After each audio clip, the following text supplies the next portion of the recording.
Selamat datang di Creators Mind bersama saya Hansen, dan di sini saya sudah bersama dengan seorang penulis 4 buku. 3. Calon 4. Iya. Calon 4 kan. Oke. Kezia Yamamoto.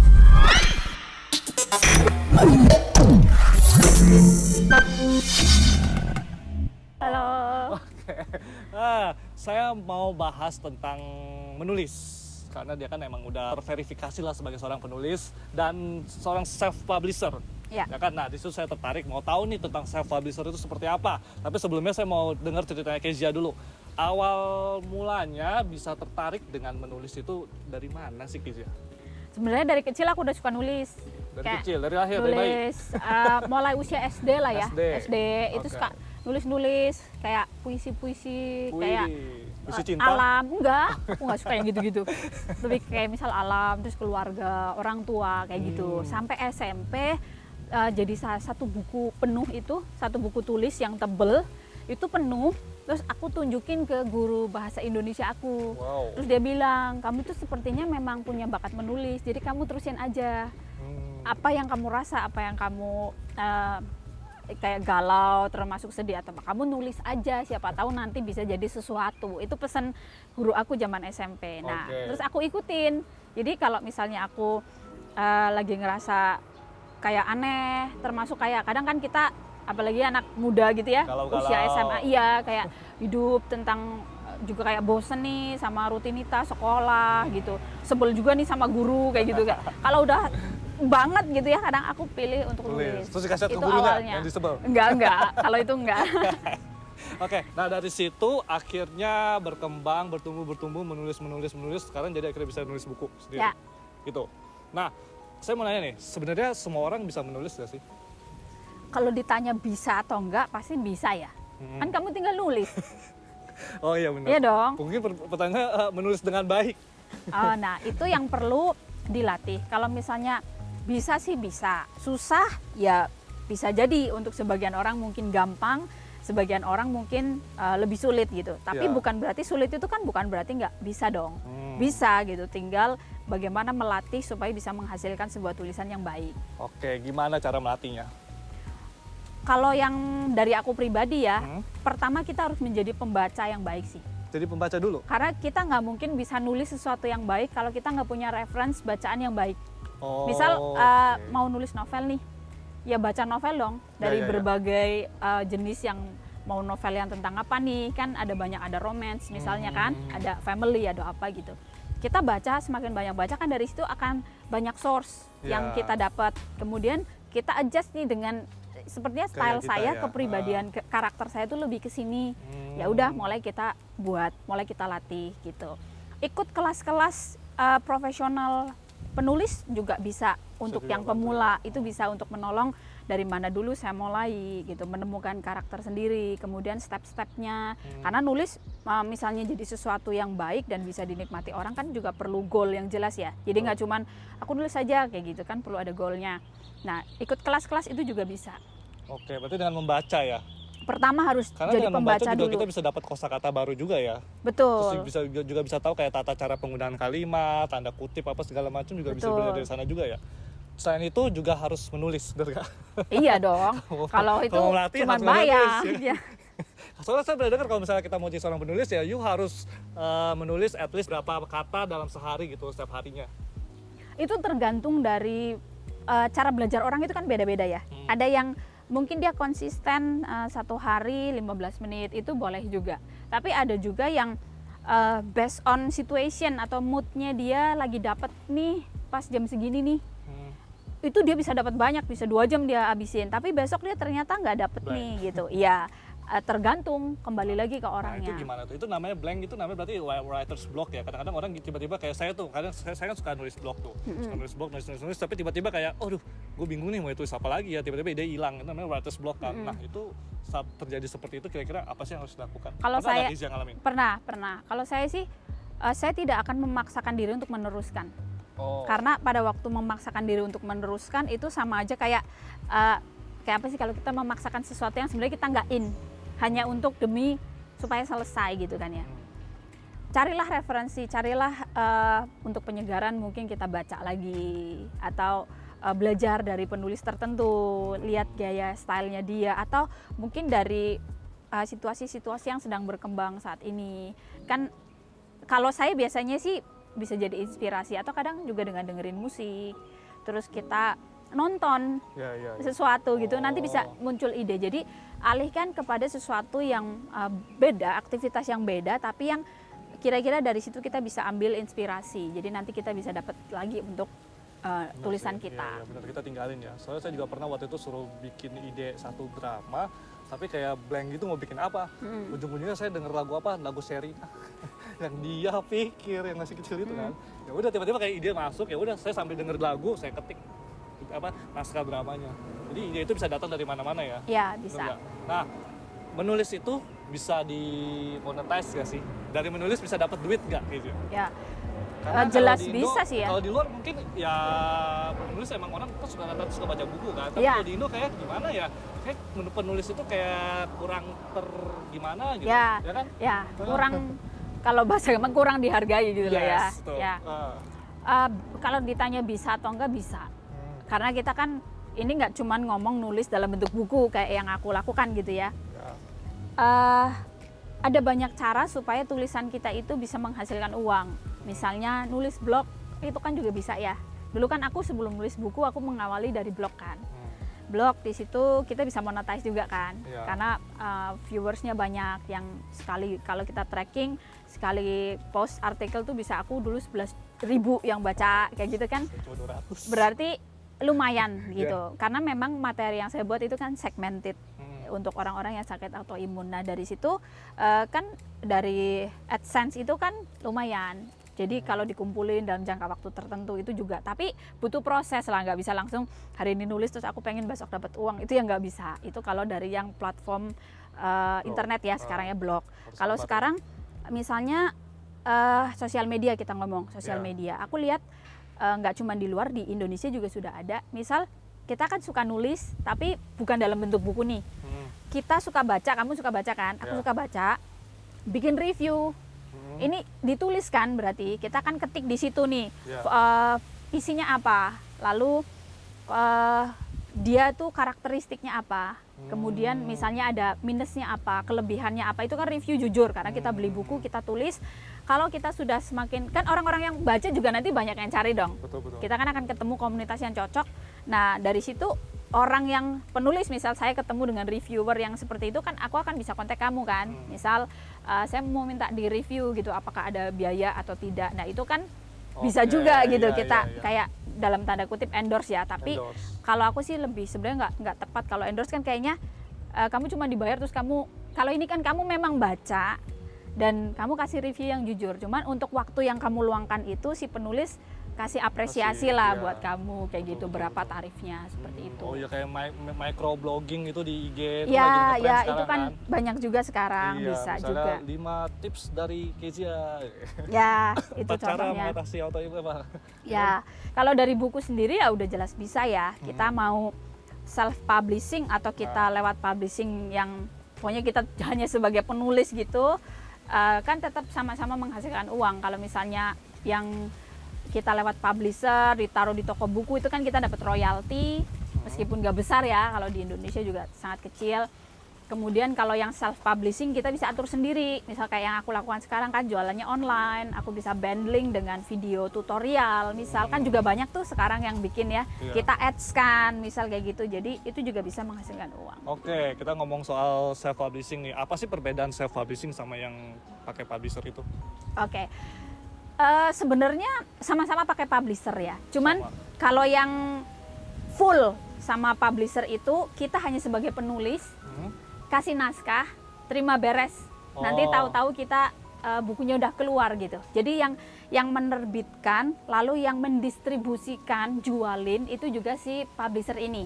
Dia yang taruh, ya semuanya. Jadi mau ke toko bukunya, mau ke misal mau masuk ke toko A, toko B kayak gitu, mereka yang urus semuanya, kita terima royalti dan ada ketentuan juga, misal apakah mereka yang tanggung semuanya biaya cetak itu, kita hanya terima royalti nanti, atau ada yang kita dibebankan sekian jumlah untuk bayar di awal, lalu sisanya mereka yang tanggung. Tapi intinya kita tuh hanya menuliskan naskah, entah kita terus nanti bayar sebagian atau full mereka yang urus, sisanya kita udah nggak urus apa-apa lagi. Tapi dalam proses edit dan desain kita juga ikut sumbangsi kan? Bisa, Sesuai bisa. kemauan kita Iya, juga kan? betul. Oke, Cuma terus, bukan kita yang kerjain. dibantu promosi nggak? Iya, sama mereka. Dipromosi juga? Iya. Ada kayak acara book club gitu? Biasanya kalau pas launching kan misal di toko buku mana yang besar, yang iya. panggil orang, nah itu mereka arrange itu juga. Oh, ada juga Kelebihannya di situ ya. Oke. Cuman minusnya adalah kita nggak ngerti penyebarannya. Lalu Buat kemudian nge-tracknya kita susah ya tracking, dan kemudian kalau misal publishernya juga tidak pro, kita nggak dapat report yang rinci. Seberapa banyak buku kita terjual, nyampe apa nggak tepat sasaran atau enggak kita nggak tahu. Iya, benar-benar. Gitu sih. Itu Betul. kalau yang full ya Dan ke publisher. lebih kecil. Iya bagiannya, pasti, dapat karena duitnya ya. kan dipotong ke toko buku, Iya. terus ke publisher, ke kita, ya kita cuman istilahnya cuman punya nama aja lah ya sebagai penulis. Oke, Itu. kalau yang self publishing. Kalau self publishing itu berarti kita ngerjain sendiri, publisher itu menolong kita untuk daftarin ISBN. ISBN. Iya kan, supaya kita terdaftar ke perpustakaan Iya, negara. Kalau misal kita nggak mau pakai ISBN, ya udah langsung cetak aja. Kita Bisa ke juga ya? percetakan bisa. Tinggal yang mana. Kalau saya tetap pakai ISBN, jadi saya tetap perlu publisher, tapi hanya tugas mereka adalah membantu mendaftarkan supaya saya dapat nomor ISBN, lalu mereka mencetak. Udah. Nah, naskahnya, desainnya, layoutnya, semua covernya itu saya yang urus. Kita sendiri yang urus semua. Ya, Wow, terlepas lebih saya repot. mau pakai kamu atau pakai siapa yang gambar, yang apa, Ya, itu ya, urusan saya. Jadi si Hmm. publisher ini terima naskah jadi, mereka daftarin, mereka dapat nomor, mereka cetak sesuai yang kita mau, dan jual kita sendiri yang urus. Wah, Kayak itu gitu. Itu kelebihannya lebih repot. Kelebihan, itu Iya. kekurangan justru. Ya ada tetap semuanya ada plus minus ya. Ya. Tetap kita repot, tapi kita jadi tahu kemana distribusinya, kan kita yang atur sendiri nih. Misal kita mau ketaruh di toko-toko yang memang kita mungkin sudah kenal, teman-teman kita sendiri, atau online shop Ya. seperti itu kan. Iya, iya. Jadi profit kita jadi lebih besar. Itu yang pertama. Yang kedua, kalau saya sih lebih ke sasarannya itu lebih nyampe. Karena Lebih kita nyampe. bisa kontrol, Oh. bisa set up kontrolnya ini seperti apa. Kalau misal saya orang yang beli buku, saya itu yang ketiga ada cardnya kan. Kalau misalnya mau join grup untuk edukasi lanjutan, itu bisa join. Dan grupnya juga ada yang umum, yang kamu cuma jadi silent reader, atau yang komunikatif, ada 2. Nah, di situ kan banyak yang join. Dari situ kan aku bisa lihat berarti sekian persen dari pembeli buku aku, mereka ada yang join grup, mereka bisa kasih report progres dari apa yang aku tulis. Berarti kan Jadi komunitas nyampe sendiri. gitu. Iya, jadi komunitas juga. Tapi intinya apa yang aku tulis, apa tujuan aku menulis buku ini jadi nyampe. Dan aku tahu itu gitu. Oke, untuk biayanya gimana buat self publishing? Self publishing kalau kita ngomong Jakarta gitu ya, itu beraneka macam, tergantung. Kalau misalnya kayak tadi aku bilang, kamu mau ISBN atau enggak? Kalau misalnya yang cuman ngisah, aku pengen tulis biografi tentang akong aku misal, ya kan, karena dia berjasa di keluarga apa, aku cuman mau bagiin ke keluarga besar jumlahnya 20, aku nggak perlu ISBN kan. Iya. Jadi aku tinggal bikin naskah, cerita, aku layout, aku desain, lalu aku cari percetakan, aku print. Otomatis harganya pasti akan jauh lebih murah Iya, benar. daripada aku misalnya mau yang 1000 eksemplar. Meskipun sama-sama kita urus segala macam, tapi kan jumlah quantity mempengaruhi juga harganya gitu. Ada juga yang pakai paket. Misalnya sebutlah 3 atau 4 juta atau 5 juta. Misal aku publisher ya, aku kasih kamu ini penawarannya 5 juta, kamu nanti dapat 25 buku, terima beres, kamu kasih naskah.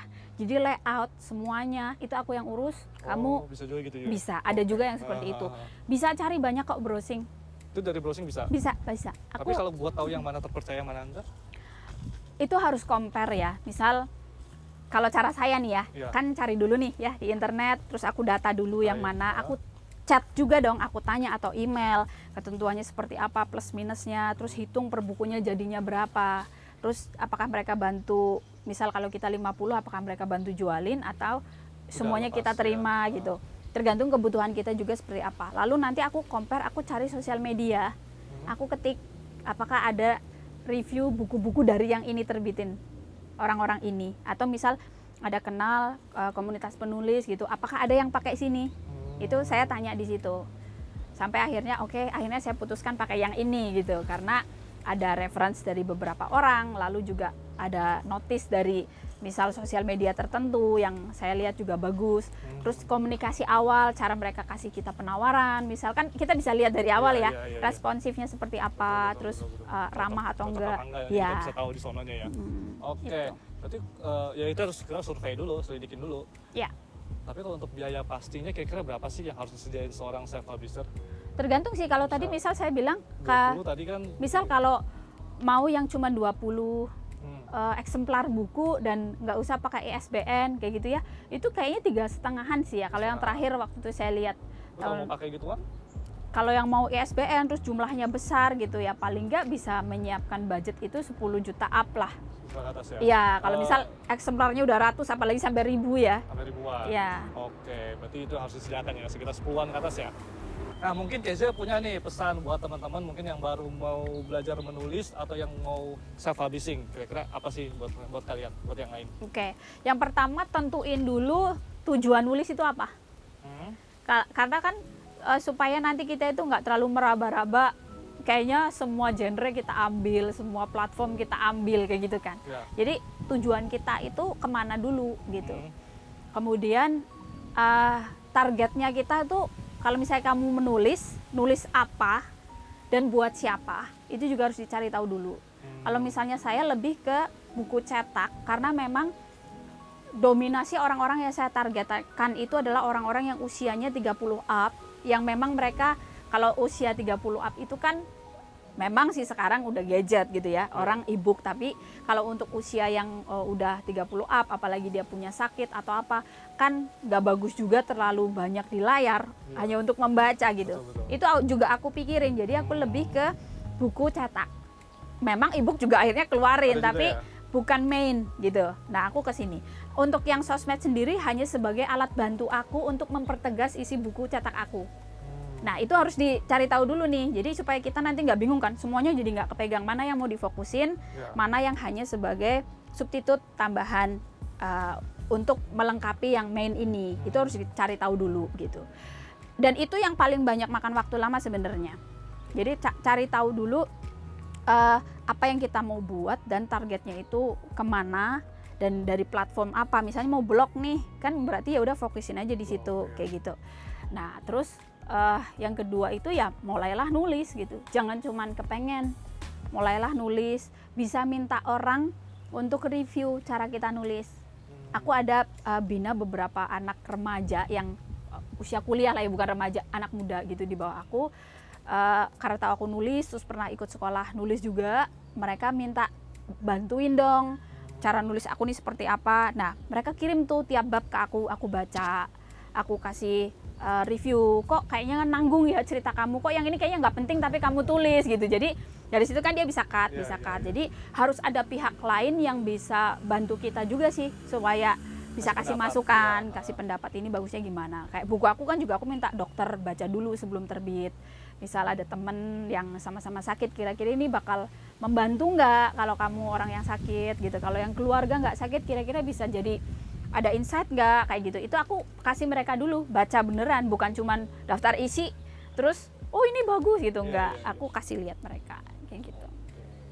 Itu dia pesan dari Kezia. Terima kasih Kezia untuk waktunya yang bahas tentang ini. Mungkin buat teman-teman yang ada pertanyaan tentang self publishing atau ya tentang menulis apapun, bisa langsung kontak Kezia ya di IG-nya Kezia Yamamoto, sama website-nya www.kezia.com.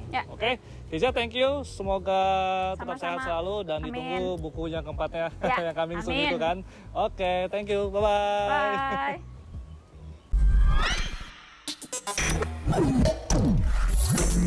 Bye.